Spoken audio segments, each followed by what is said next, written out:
Did I ever tell you about when I sold books door to door? Yes. You don't want to hear about it again? No. Can you leave? Please. All right, I'll fill you in. Oh, great. So in 2002, I was going to St. Cloud State University. And I went out to my car in the apartment, and on my windshield was a note that says, "Do you like movies? Do you want to make a lot of money?" And I'm an idiot. So I was like, I like movies and I like making money. So it had a phone number.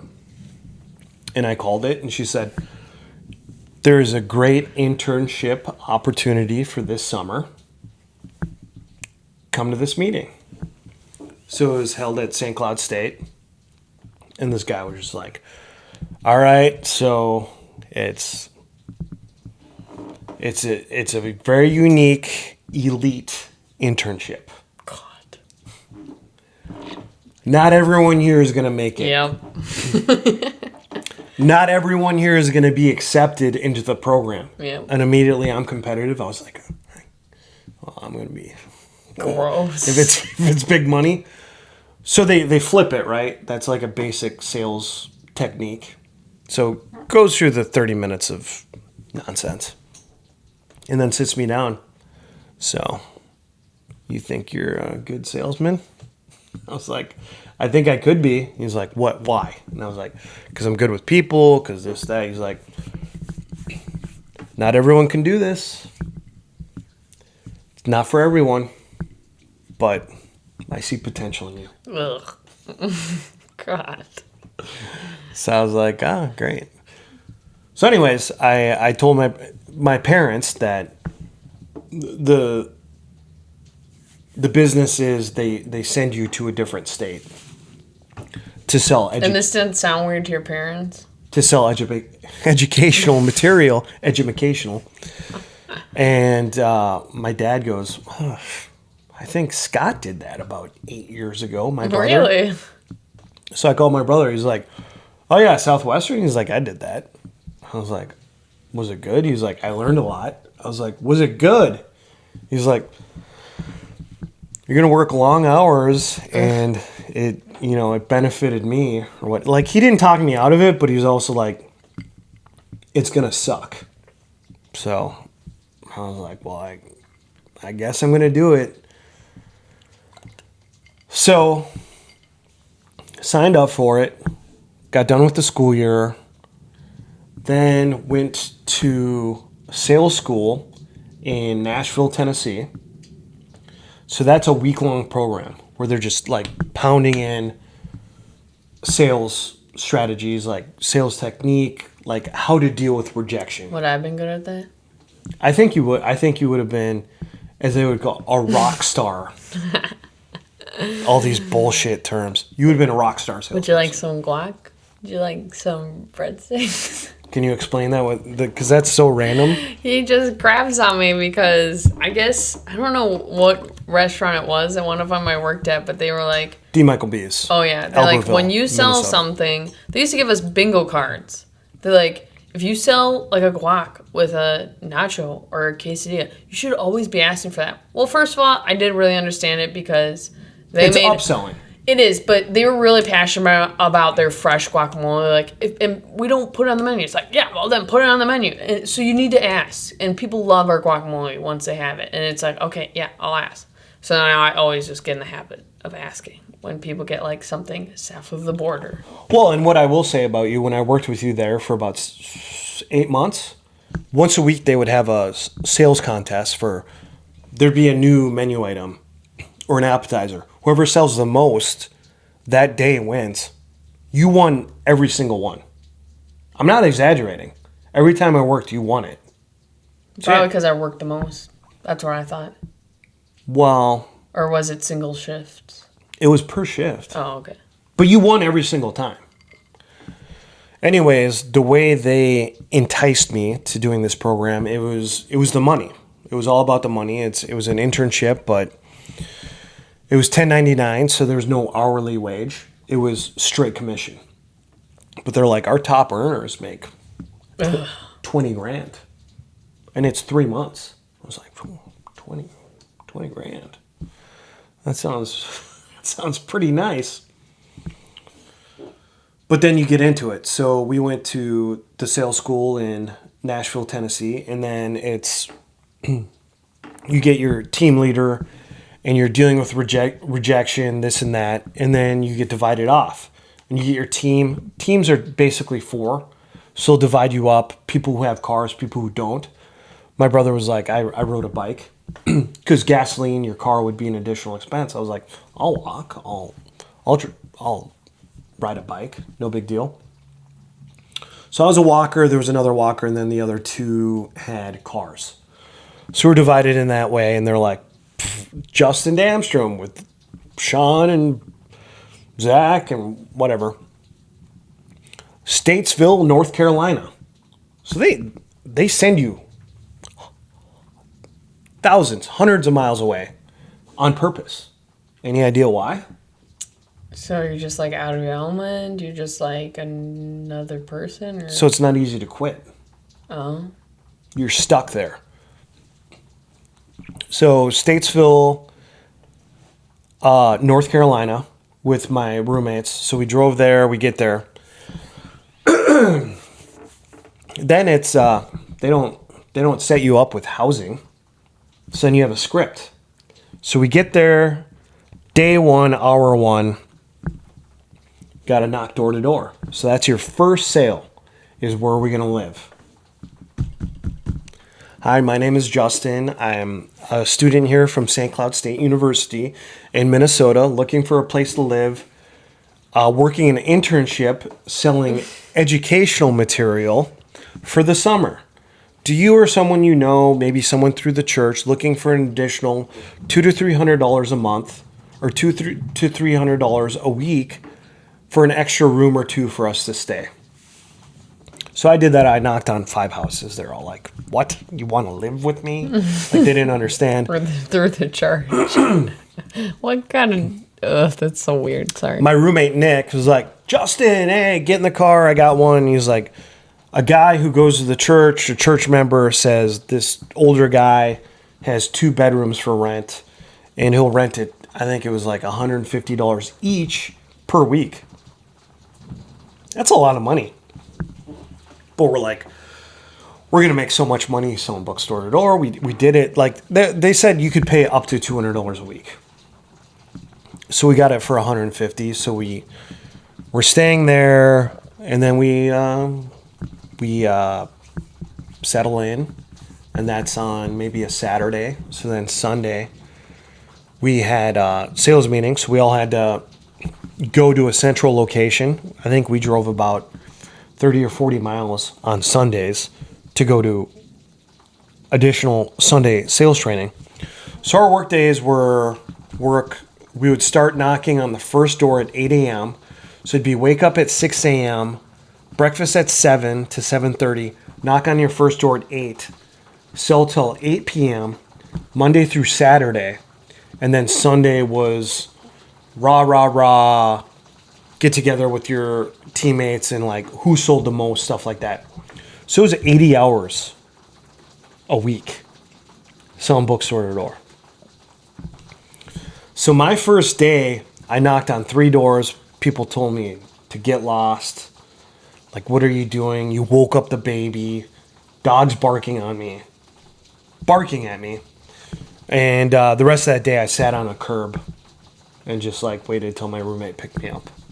I sat there for like 8 hours. The next week didn't get much better. Instead, I would knock on 2 doors until people told me to get lost, and I was discouraged. And then I woke up leaning up, napping on a gas station with a $20 bill on my lap because people thought I was homeless. Then my second week, so we were trained to knock on doors and be like, Justin with Southwestern selling educational material in the area.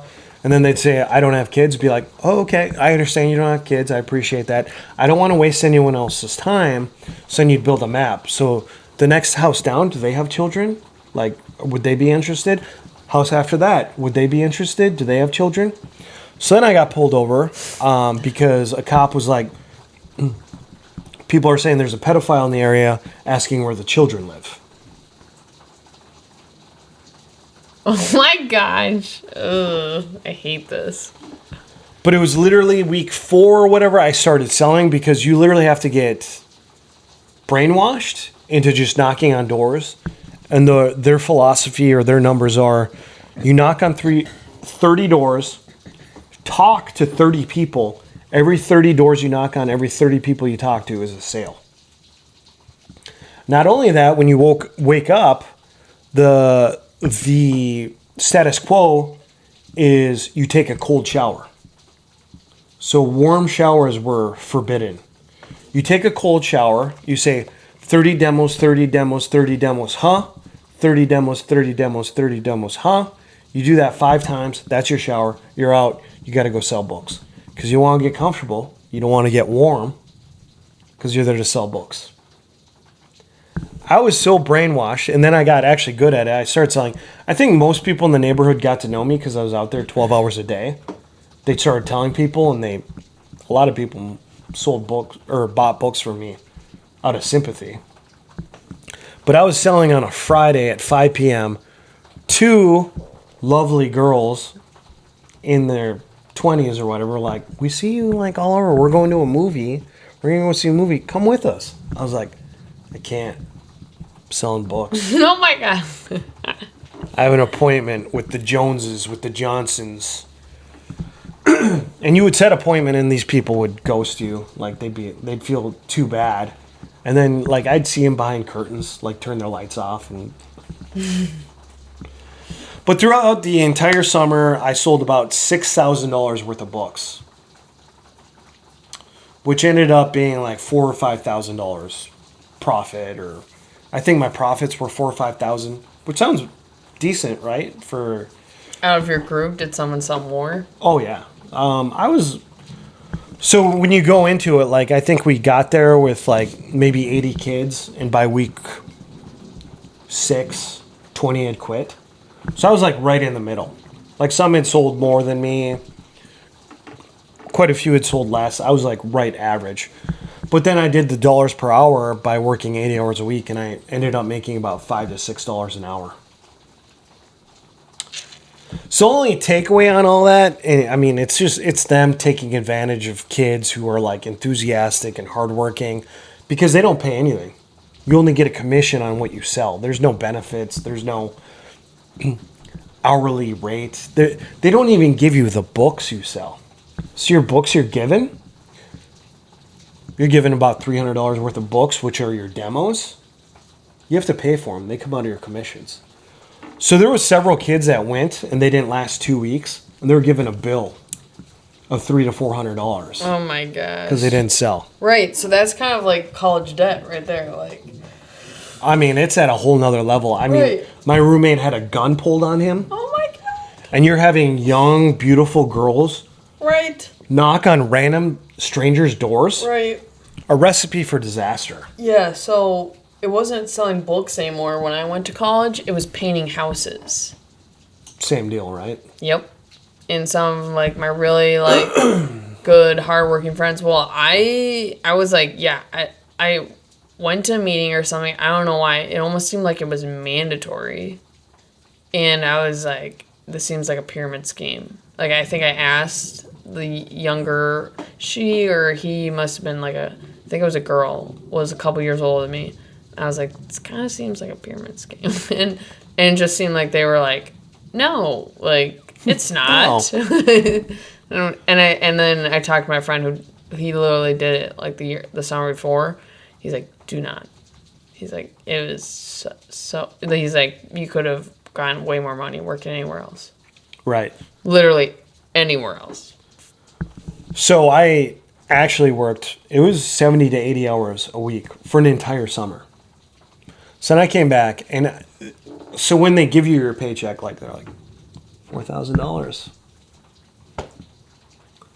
They're like, now you've graduated to where you can build a team. So they brainwashed me into trying to recruit my friends. And then I told them about it. They're like, you're nuts. I'm not going to do that. And I was like, I am nuts. I am not going to do that. And that's when I applied to be a server at a restaurant. Because I literally told the hiring manager, I was like, I'll take out the garbage. I'll shine your shoes. Like, I don't care. Just give me an hourly wage. Because I don't want to have to beg anyone anymore to buy from me or like set up appointments. And he's like, you did that for a summer? Yeah. He said, I know you applied to be a host or a dishwasher. He's like, how about bartender? Oh. And he gave me my break. And I ended up making 10 times more money. Yeah. And it's because people would complain about taking the garbage out or stocking or cutting. I was happy to take the garbage out. I was happy to do it. I was making 10 times the money.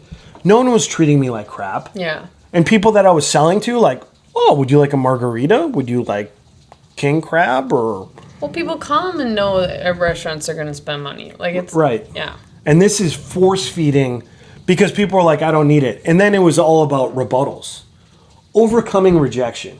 Okay, so let's see how good my memory is on sales school. So I knock on your door. Please object to my sale, right? Hi. Hi, my name is Justin. I'm with Southwestern. I'm in the area. I have educational material. I was looking to discuss these opportunities with you. Would discussing this outside here with my opportunities be better? People did this to my parents. Yeah. Would it be better to discuss these opportunities outside, or would it be more comfortable for you inside? Outside. Outside? Oh, great. And how old are your children? In high school. Oh, they're in high school. Oh, so they're probably getting ready for the SATs, is that right? Yeah. Or is it ACTs? ACTs. ACTs? Oh, great. Well, I have this great book to help your high school students. Well, where are they looking to go? Do they have an idea of what college they'd like to go to? University of Minnesota. University of Minnesota, that's a great college. So this is going to help them prepare with math and sciences, and it's been proven to increase ACT scores dramatically. With this, and with this, and this, this would be a great option for you. We do have payment plans or cash or credit card. What would be best for you? And that's it? You'd be done? Well, you have yet to object. You keep agreeing with everything well, I'm saying. I said object with me. Oh, I'm sorry. Oh, no, we're good. You're good? Oh, you're good? You're good with your kids not getting into University of Minnesota? You would say that? Well, I'd be like, other... No wonder you had a gun pointed on you. Other high school students in the area are seeing it as very beneficial. Do you know the Lewises just down the street off Hawthorne? Are you familiar? Yeah, they picked up 2 for their kids. Found it very beneficial. But if it's not something you're interested in to help your kids, I mean, do you know anyone else that would be interested in helping their kids with college? No. No, you don't? It's terrifying. Yeah, well, I'm out of touch. But it would be it all was about... like that. Like, I remember, like... It was all about getting in the door. Well, my parents would send them away, and, like, all the neighbors would get together and be like, did you have, like, a kid come to your door trying to sell books? And not only that... Like, the kids sounded like they were from the district. And, of course, our neighbor, he was the principal of the middle school, so it was like... Yeah. So that was the thing. The toughest thing was... Like, he was like, this is not from the district. He's like, I don't know why they're running around trying to sell books. He's like, no one buy the books. The toughest part was getting the first sale. And then I would use that name to get more sales. And literally, we would draw a map, or I would draw a map of the neighborhood, and the Andersons, the Yees, the Vestroms, and then when they said no, it was a for sure no. Like, you're like, no, no, thank you, X them out. But if I didn't get an answer, or it was a kid, you'd go back. You would go back until you got a definite no, and then once you got a sale with another sale, you would utilize that to make more sales. Being like, because people find more comfort, like, oh, everyone from the neighborhood's doing it, like buying cookies. Like, yeah, I'll do it. And it wouldn't be crazy. Like, the most expensive thing was like $120. Mm-hmm. Which is not, and if it's from a young, like, attractive or like trustworthy looking person, that's why they have kids selling their educational material. Because if They would send us as kids in elementary school around the neighborhood selling stuff for the school, like wrapping paper and cookies and gifts. Like, that was insane to me. Like, looking back, they would give us pep rallies to go out there and sell and sell and sell. Oh, and we had... Didn't you do that stuff? Well, I couldn't remember it, but every morning after breakfast at 7 a.m., we had a chant we'd say after breakfast. And then we'd go sell books. But yeah, it was like a fundraiser for the school. They'd have us go out and buy stuff. Or put on her. We had to set up stuff with our neighbors because, yeah, we had a neighborhood full of kids.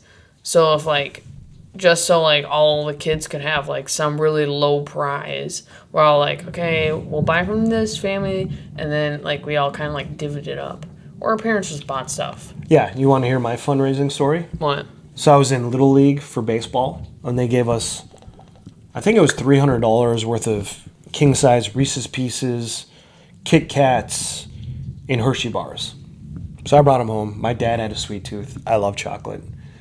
So every night, like, I told my dad, I was like, I have these, I got to sell them. He was like, after dinner, he was like, get a couple of those. In like 2 weeks, we ate them all.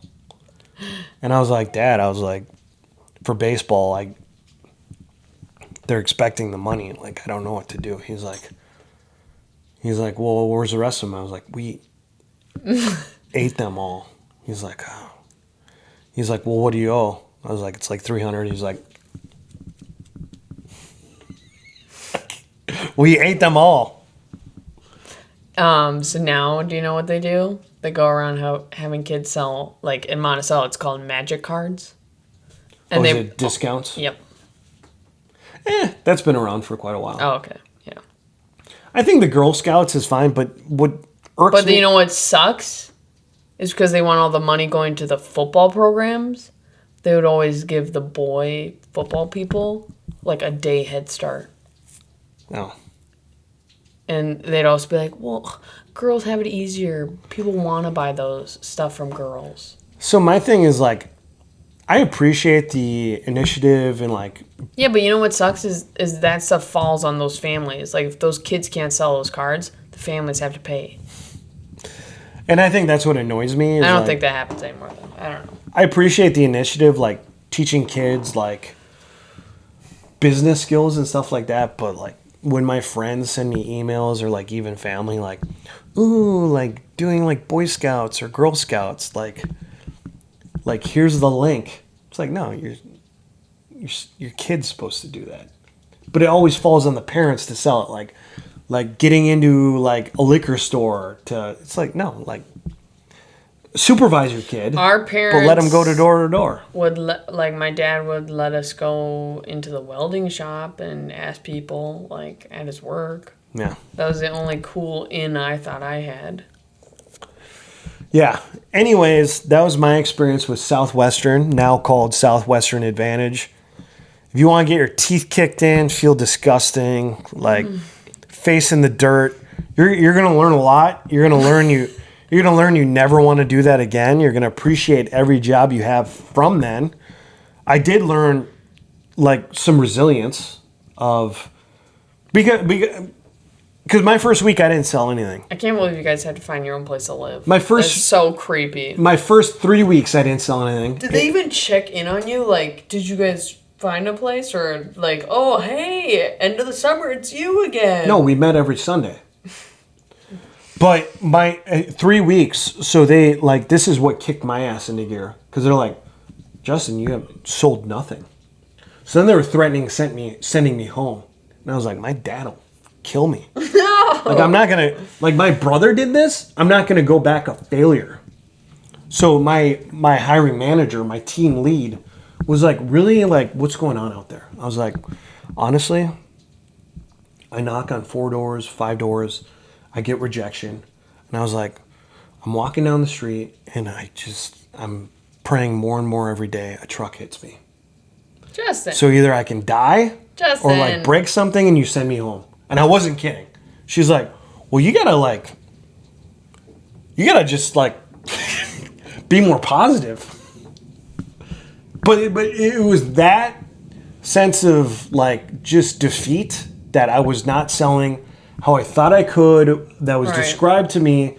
It was so defeating, and that I could not go home with my tail tucked between my legs. On top of that, your team lead, your sales lead, contacts your parents before you go to sell, and they send them a note and they call them. They're like, it's really tough out there, but it's team building. You know, if they call you saying how tough it is, do not say come home.